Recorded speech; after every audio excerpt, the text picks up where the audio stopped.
ये दो बच्चे जाए ना पहले फोटो खींचा लो यार। नहीं यहाँ उपस्थित आदरणीय सम्मानित प्रोफेसर और श्रोता बंधुओं को मैं नमस्कार करता हूँ। मेरा आज का विषय बिंदु है मानसिक स्वास्थ्य, स्वस्थ समाज और विकसित राष्ट्र का आधारशिला। जैसे हम कहते हैं कि मानसिक रूप से बीमार केवल वही व्यक्ति नहीं है जो केवल हॉस्पिटल में इलाज ले रहे हैं, मानसिक रूप से बीमार व्यक्ति वो भी हैं जो मानवता इंसानियत को कुचल रहे हैं और अपनी नैतिक जिम्मेदारी से बदूक हो रहे हैं। मानसिक बीमारी एक ऐसी बीमारी है जो देखती नहीं केवल कृत्य करती है।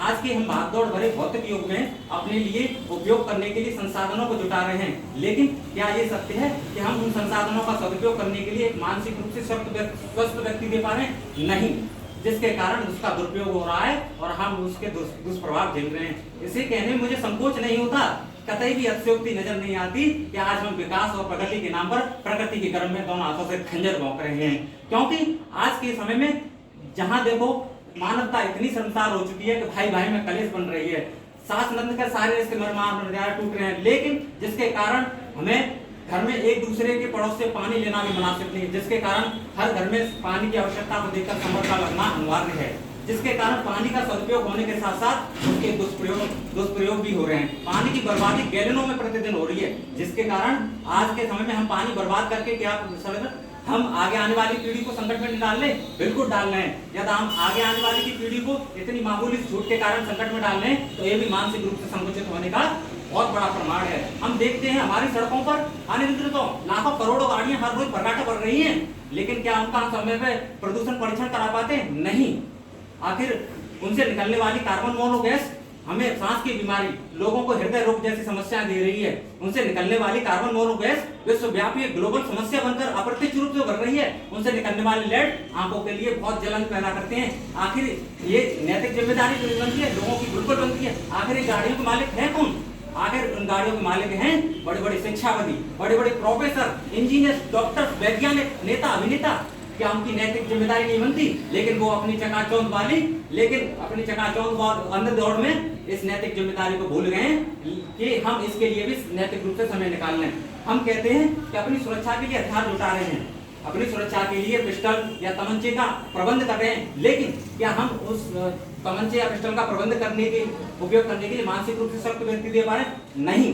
जिसका प्रयोग दुरुपयोग हो रहा है, उनका प्रयोग किसी की लूटपाट करने के लिए, किसी मां का सिंदूर को उजाड़ने के लिए, किसी मां का लाल को छीनने के लिए, किसी बहन की भाई की राखी को तोड़ने के लिए प्रयोग किया जा रहा है। तो महोदय, मैं जानना चाहता हूँ क्या ऐसे ही मानसिक स्वास्थ्य से लोगों का सहयोग करवाने? नहीं। आज के समय मानसिकता इतनी गिर चुकी है कि लोग अपनी संपत्ति हड़पने के लिए माता पिता भाई बहन का उन कुंद हथियारों से गला काट रहे हैं जिनसे कठोर लकड़ी को काटा जाता है। क्या मानवता शर्मसार नहीं होती?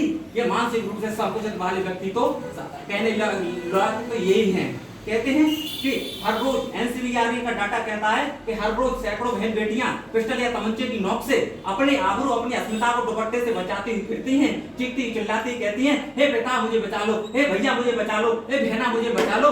क्या फिर भी लेकिन उनकी चीख पुकार तमंचे पिस्टल से निकलती गोलियों की तड़तड़ाहट के आगे मौत के सन्नाटे में सो जाती है। महोदय, मैं कहता हूँ मानवता तो और ज्यादा शर्मसार जब हो जाती है जब वो नादान ऐसी बच्चियां जिन्हें पानी की बोतल का ढक्कन खोलना नहीं आता, इन्हें ये तक नहीं पता कि सब्जी का स्वाद नमक की कमी की वजह से उतरा हुआ है कि मिर्च की कमी की वजह से उनके साथ तो कृत्य किए जा रहे हैं, उनके साथ जघन्य अपराध किए जा रहे हैं। वो मासूम बच्चियां रोती बिलखती चीखती हुई पट्टी हुई मुर्गी की तरह फड़फड़ाती हैं और अपनी देह त्याग कर छोड़कर चली जाती हैं और त्राई माम करती भगवान के चरणों पछाड़ खा के गिरती होंगी, कहती होंगी, हे भगवान मुझे इस धरती में हिंदुस्तान में चारों तरफ फसलीता की मारा मारी है और हम बच्चियों पर भारी है और हमारी गुजारिश आपसे न्यारी है कि हमें हिंदुस्तान में बेटी बनाकर मत भेजना। अरे भेजना है तो गाय बनाकर भेज देना, कम से कम लोग हिंदुओं को वोट पाने के लिए केला तो खिलाएंगे, वीडियो बनाकर सोशल मीडिया में वायरल भी कराएंगे। अरे बकरी भी चलेगी, कम से कम लोग काट कर ही तो खा जाएंगे। इस रूहानी कत्ल का मुझे सामना तो नहीं करना पड़ेगा।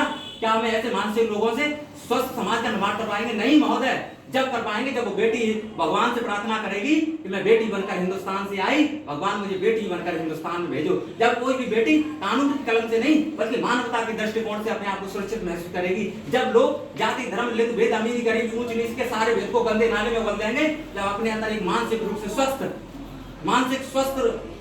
शरीर पैदा कर लेंगे। जब मानसिक रूप से स्वस्थ होंगे तो उनका शरीर भी स्वस्थ होगा। जब शरीर भी स्वस्थ होगा तो जब जहाँ समाज में हो जाएंगे तो एक स्वस्थ समाज का निर्माण होगा। जब स्वस्थ समाज का निर्माण हो जाएगा तो एक स्वस्थ और अच्छे भारत का निर्माण बन जाएगा। जब अच्छा भारत का निर्माण हो जाएगा तो भारत विश्व गुरु बन जाएगा। फिर हमें किसी से सीखने की नहीं बल्कि लोगों को हमें मानवता इंसानियत सिखाने की जरूरत पड़ेगी। यदि हमें भारत को विश्व गुरु बनाना है तो अपने अंदर की गलत आदतों को त्यागना होगा और अच्छी आदतों को समर्पण करना होगा, उन्हीं से नाता जोड़ना होगा।